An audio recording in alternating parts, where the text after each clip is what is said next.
Buenas tardes, soy Rachel Villasmil, soy estudiante de Derecho y haré la presentación correspondiente a la actividad 1 de Introducción al Derecho. Primero que nada, debemos enfatizar que la introducción al derecho es una materia muy importante para el desarrollo de la carrera como tal.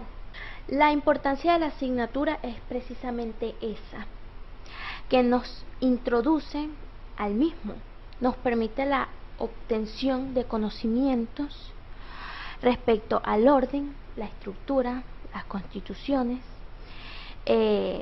cosas que son realmente importantes a la hora de aprender sobre la introducción al derecho. Esta nos capacita en el estudio del derecho.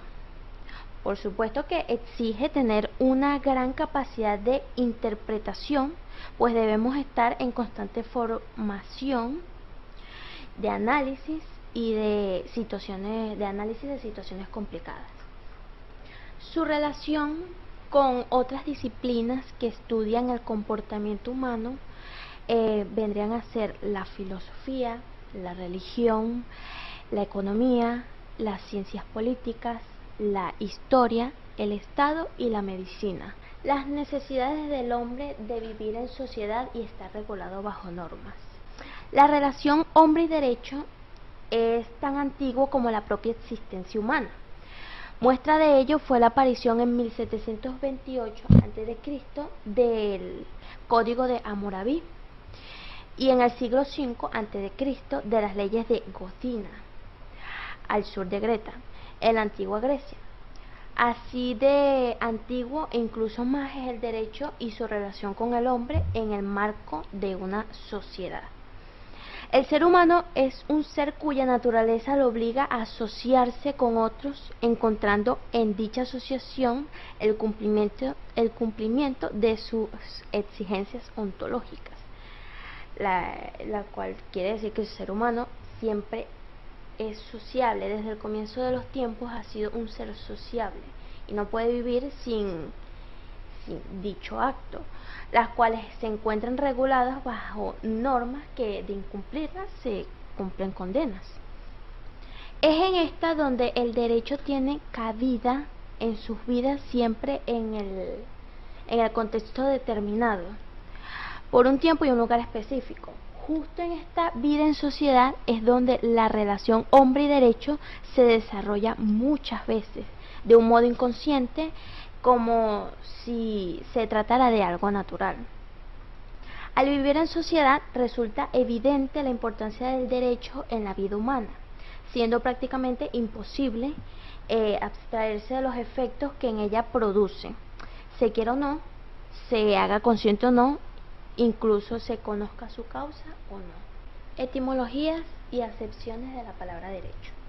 Etimológicamente, la palabra derecho proviene del latín, que es directus, que significa recto o colocado en línea recta, en lo que deriva en términos generales a la justicia. El latín clásico ius fue el término que se utilizaba para designar el derecho objetivo, el conjunto de reglas que evolucionó para lo que se conoce hoy como derecho.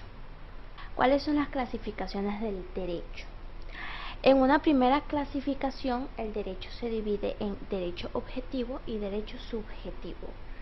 El derecho objetivo es la norma jurídica en sí misma, es decir, se ve a la norma jurídica como un objeto.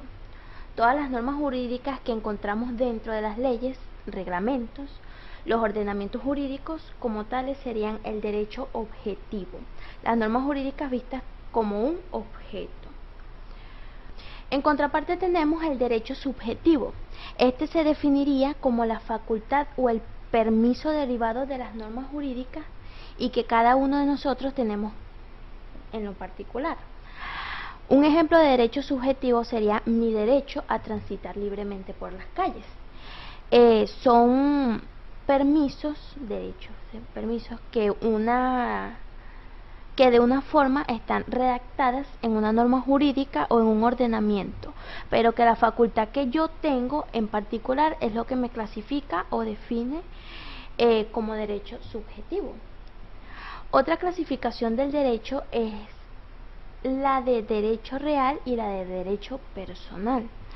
La real vendría a ser la facultad o el poder que yo tengo para aprovechar una cosa de manera directa y autónoma. En cambio, el derecho personal es la relación que existe entre dos personas por medio de las cuales uno puede exigirle a la otra determinada conducta o prestación. El hombre social y su relación con la ciencia y la realidad.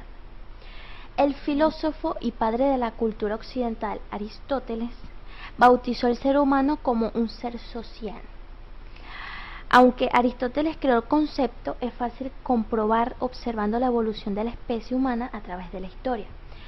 ¿Qué quiere decir con esto? Que el ser humano partió desde sus comienzos, creó comunidades, creó jerarquías, creó imperios.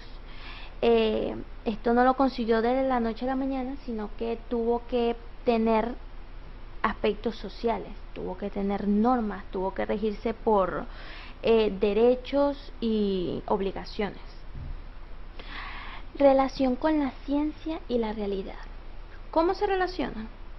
Se dice que un conocimiento es verdadero cuando se expresan las cosas tal y como son.